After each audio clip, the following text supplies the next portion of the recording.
Up next on Art Rocks, a husband and wife team in Alexandria with a magical talent for turning wood into sculptural masterpieces. I like thinking of what you want to do for a project and using the best medium that works the best for it. We meet the father of modern Iranian sculpture. I just gave a body to it because that was just a drawing in 3D. Then I realized that was a great discovery. Make the connection between art and culture. Folk art is constantly evolving. It's an expression of a particular people. And get to know an artist who's taking pumpkin carving to a whole new level. I just thought, that looks like an awful lot of fun. I should try that. That's all right now on Art Rocks.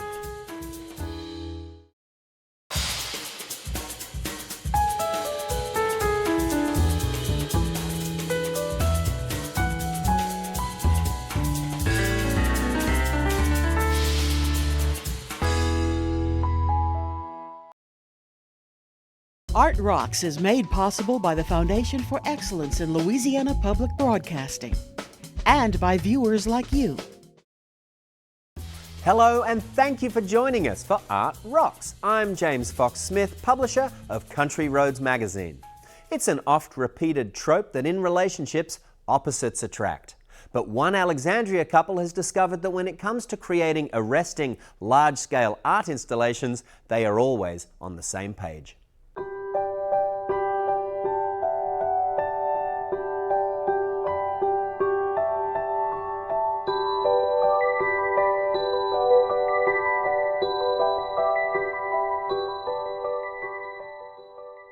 The combination of the two of us is wonderful because if I can draw it or make it out of pipe cleaners, anything that he can kind of see what I'm talking about, he can build it into a structure and then we go from there. She's better at any of this stuff than I am. She just goes on to other things and lets me have my part. Janet and Carl Ahrens have always expressed themselves artistically. But once they became empty nesters, the couple began taking on projects on a much larger scale.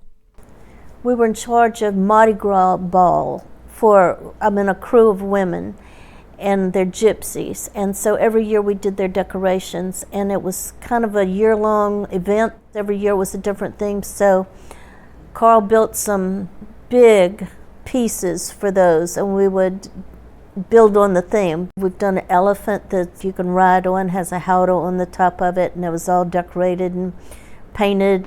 Carl built a horse one year that's made to scale from a horse that was a friend of ours. So how does one make a horse like this from plywood?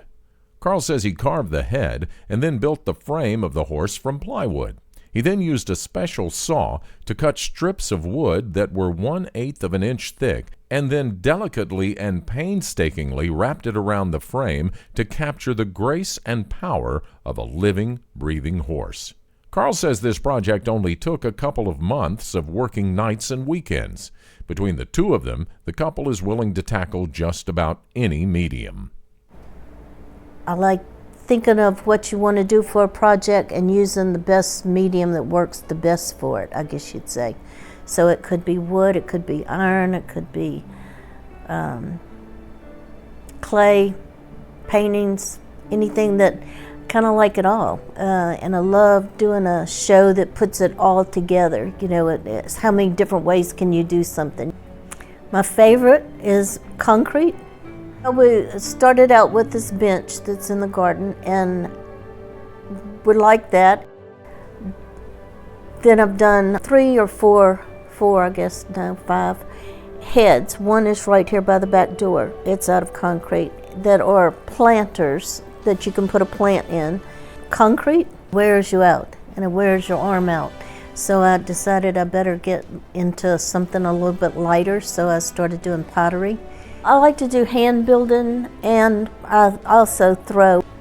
I like the hand building the best because you can come up with something so different. You know, I've done practical pottery like dishes or plates, or the throwing is more traditional, but you can do pretty much anything you can think of if you're hand building it. So I really like that the best.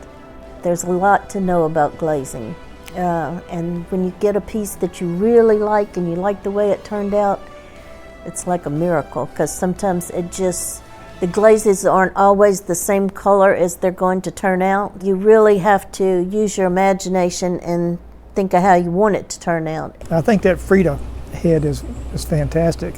And there's a little organ grinder box up on the shelf in there that she made out of clay. It's really good. She has tremendous imagination and ideas, and she thinks of things for me to do. She's my artistic director. The Art of Spain, an exhibit of Spanish religious icons that travel to the Ahrens' home city, called on them to develop pieces using a Louisiana material not often associated with works of art.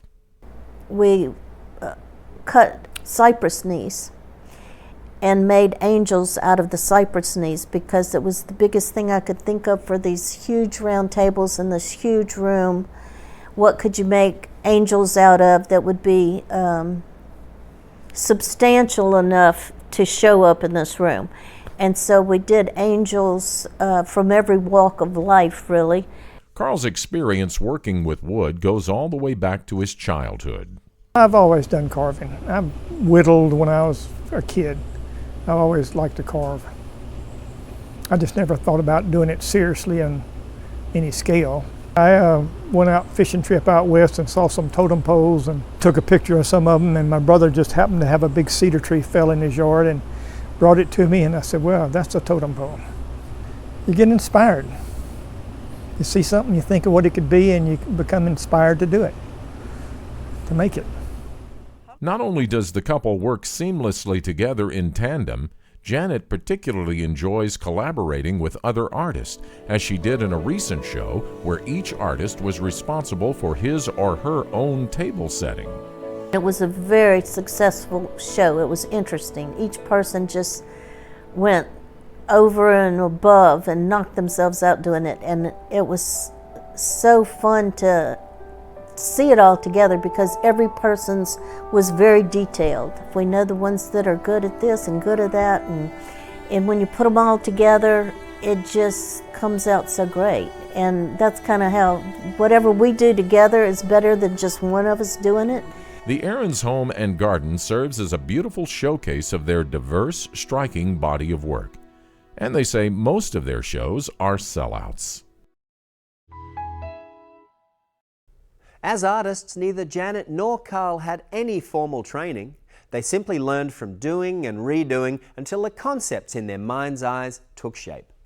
No matter where you live in Louisiana, opportunities to connect with the arts are everywhere, if only you know where to look. So here's a list of some of the goings-on in the arts and culture around our state.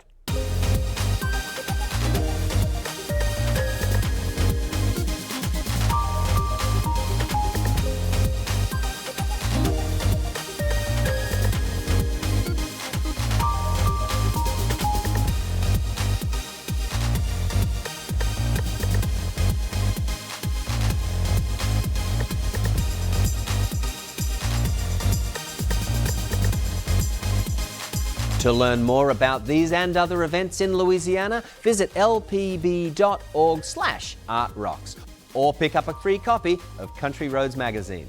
LPB's Art Rocks website also features an archive of previous episodes, so to see any segment again, just log on to lpb.org.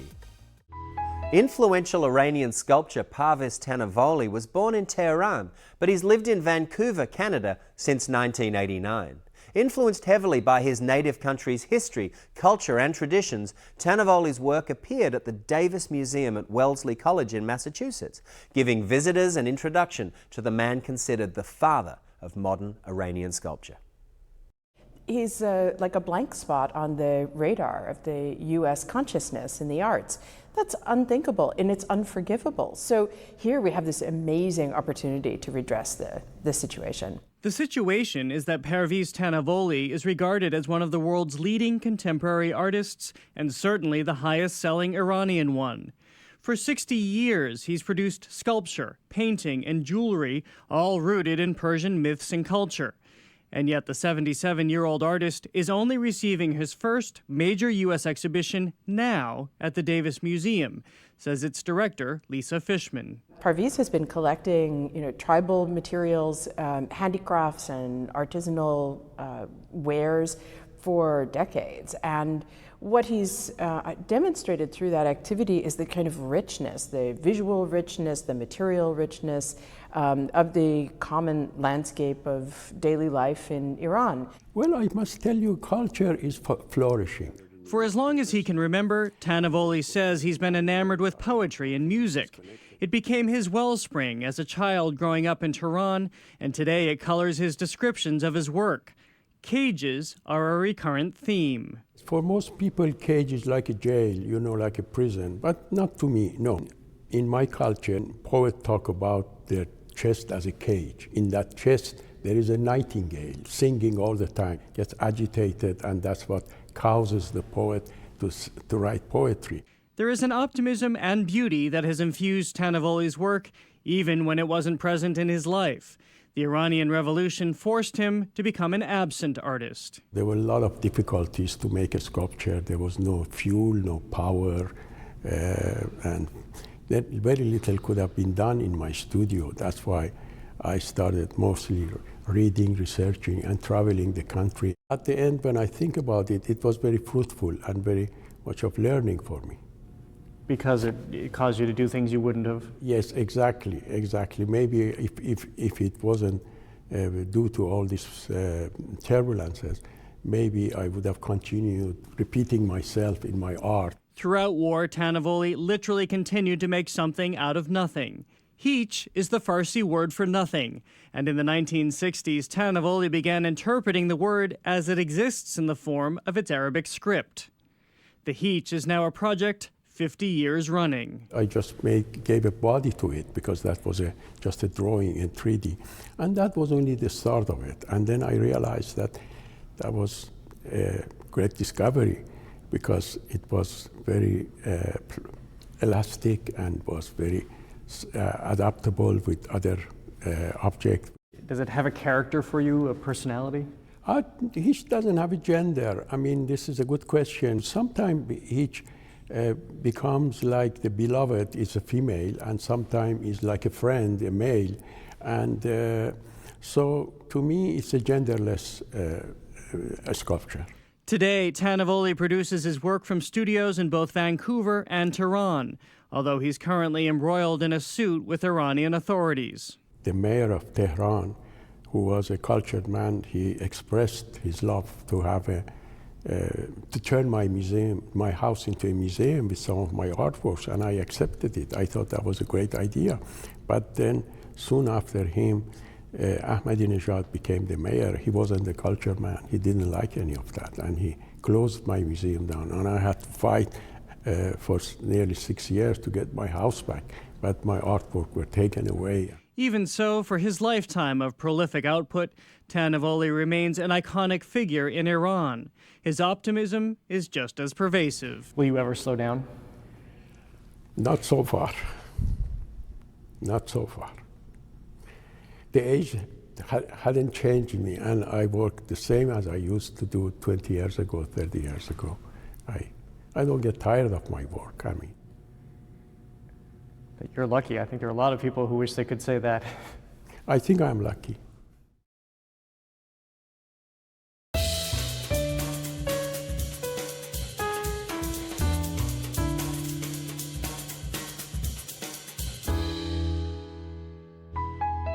Although Tanavoli's work is no longer on display in Massachusetts, one of our sister stations captured it before the exhibit moved on. Out west now to New Mexico, where Albuquerque artist Catalina Delgado-Trunk explores the mythologies of pre-Columbian Mexico.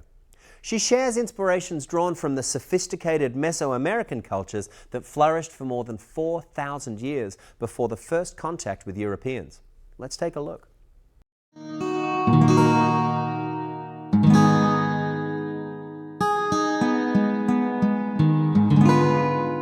We all come here and we're all asking the same question.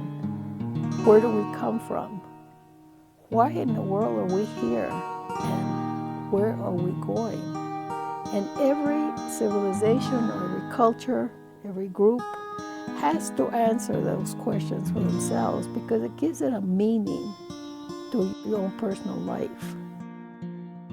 Myths answer these questions. They're very, very powerful in every culture.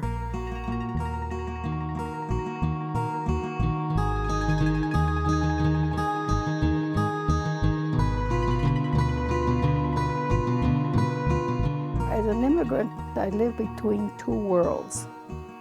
And for many years, I really didn't feel like I had a sense of place and a sense of identity. All immigrants come with a basket, and there are three things in that basket that we all bring into the country, and that's food, language, and traditions. And I thought, well, then I had to start making use of my 3 C's. I found that the easiest way for me was through my artwork, particularly with the oral stories.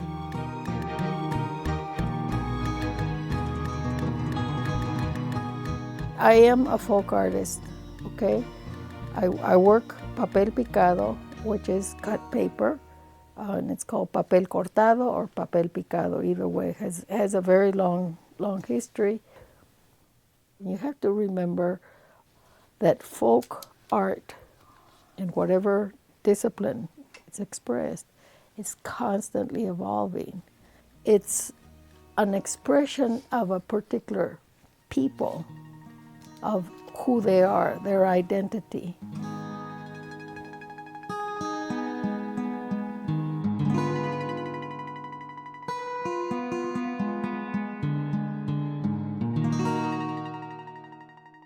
As you search for identity and as you search for a sense of place, you obviously go back to your past. What is it that you heard? What is it that you learned as a child? So you had to dig into the memory, and that's what I started doing. And some of the myths, knew them kind of halfway, so I did a lot of research on them. You can see I have an awful lot of books. I do a lot of reading, and I keep going back to Mexico City and exploring. And I've concentrated on one particular area. It's the southeastern edge of Mexico City. Mixquic, Milpalta, Tecomilt. These are the areas that really stick to the real old traditions. I'm not an anthropologist. I'm not an archaeologist. I just learned a lot of this stuff through osmosis where I was growing up, family stories, oral histories from neighbors, and just mainly listening to makes me remember a lot of what I was. I was exposed a lot to the códices. The códices are the books that were written in pre-Columbian Mesoamerica, and I think there are only about 22 that survived, most of them in Europe, and I have reproductions of about just all of one. They're all pictographs. It's not writing. I've always been very attracted to them. And growing up in the culture that I did, you're surrounded by all of these symbols.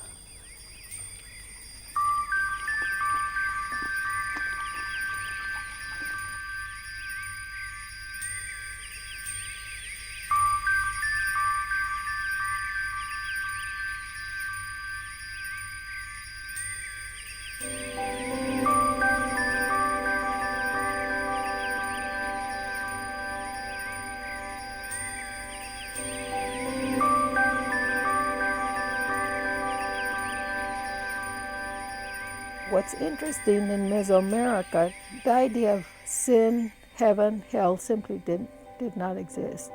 If you didn't behave during your lifetime, you were punished during your lifetime.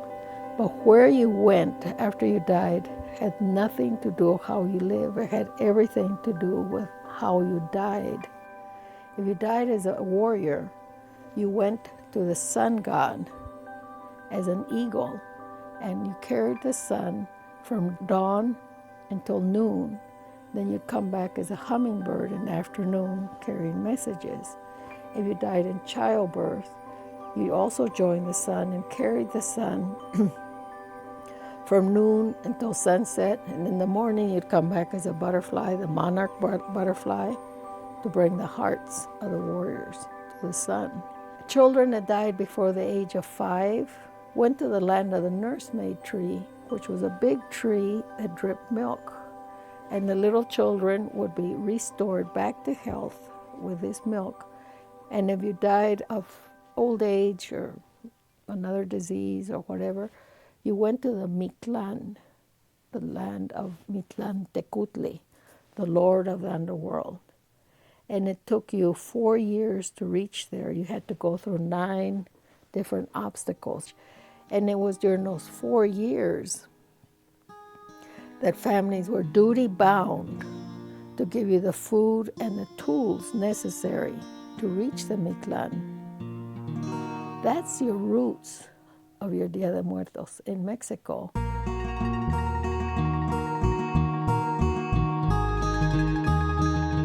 Art is really a very strong medium of universal communication.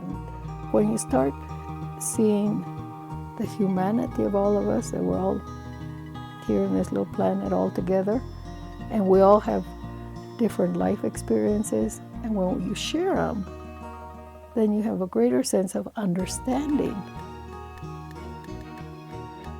How else are we going to ever get along? You don't reach out. That's the whole point of it all for me, not, some exhibit in some gallery. Reaching out to people, building bridges, and crossing those bridges. Very important to me. Back here in Louisiana, the people of China have joined many in our state in working to preserve the legacy of General Claire Chennault. In our Louisiana Treasures segment, we're visiting the Chennault Aviation and Military Museum in Monroe to see how art and memorabilia are preserving the legacy of the leader of the Flying Tigers, who called Louisiana home. We're real proud in Northeast Louisiana that we have a true American hero. My grandfather went to China, to the Aid of China, before any American did in 1937. What he was able to accomplish in China and set records that have never been broken to this day is an incredible story. And so here at the museum, we're very proud to be able to let not only Americans know, but Chinese. We have this new bilingual exhibit that tells the whole story of China from 1937 to 1945. We have a talking animatron of General Chennault where he can talk to you himself. We're very proud at the entrance of the museum. We have a statue that was donated to the state of Louisiana in 1976 of General Chennault and their appreciation of what he was able to do for their country. So, this is something Louisianans can really be proud of, is our heritage and that we have this true American hero. The museum is part of the largest navigation school in World War II. We actually graduated over 15,000 navigators, and we're very proud of that history because we supplied over half the war with their navigators. We have a robe that was worn by the last emperor of China, Puyi, that was given to my grandfather in appreciation. We have his Chinese medals that President Ma of Taiwan gave us special permission to have here and put on display. We also have his christening gown from 1893. We have his first wings, his stars.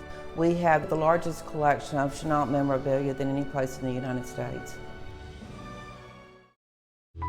Now, and just in time for fall, Deane Arnold is a graphics designer and an Ohio illustrator who recently started working in a whole new medium. Pumpkins. His 3D creations of fleshy faces draw plenty of onlookers to his quiet neighborhood, where an army of heads watches over the sidewalk. This guy has his own personality and he doesn't share it with anybody else. I saw some extreme pumpkins that weren't like anything I'd seen before, and I just thought, that looks like an awful lot of fun. I should try that. Yeah, I've carved a jack-o'-lantern before. Let's see how far I can take it. Well, generally, I'm looking for the shape. Tall pumpkins make great open mouth scream faces, or more realistic faces, whereas wide pumpkins make really great grins, and you can really exaggerate the expression. Heaviness is a big thing too, because the heavier it is, the easier it's going to be to carve. I don't hollow out the pumpkin, I just carve the surface of it. So all I do is shave off the rind and then just immediately start. First thing is to decide on an expression. The more extreme and exaggerated, the better. This could be a surprised face on this side. This could be a scowling face on this side. I like to know which way the stem is going to be facing. So I don't want to carve something where the stem disappears and you don't see it later on. The way it starts is I take a large tool, a scraping tool, just at random expose some of the meat. Once I've gotten the rind off of the center area, I don't know what exactly it's going to be yet. All right, I have decided this one is going to be scowling with his brow, but he's going to be grinning widely with an evil grin. So I start just kind of digging out the eye orbits and around the nose. It depends on how the pumpkin cooperates with me. I have one X-Acto knife that I use for the final tiny little details, like when I'm cutting the teeth or something like that. But almost everything is just a scraping tool.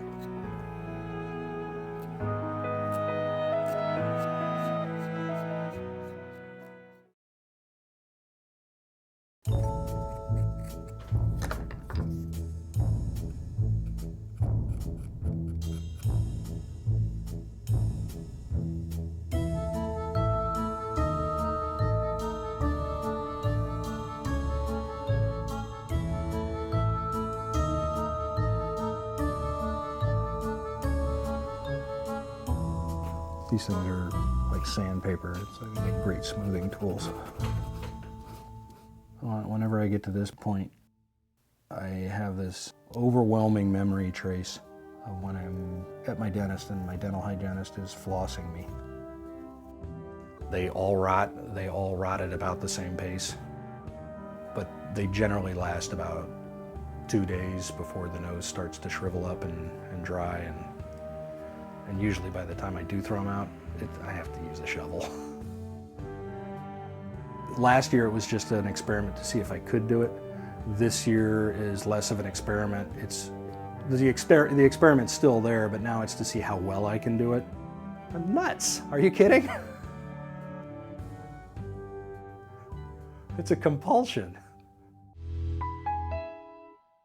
That wraps it up for this week's program, but remember, you can always watch episodes of the show at lpb.org/artrocks.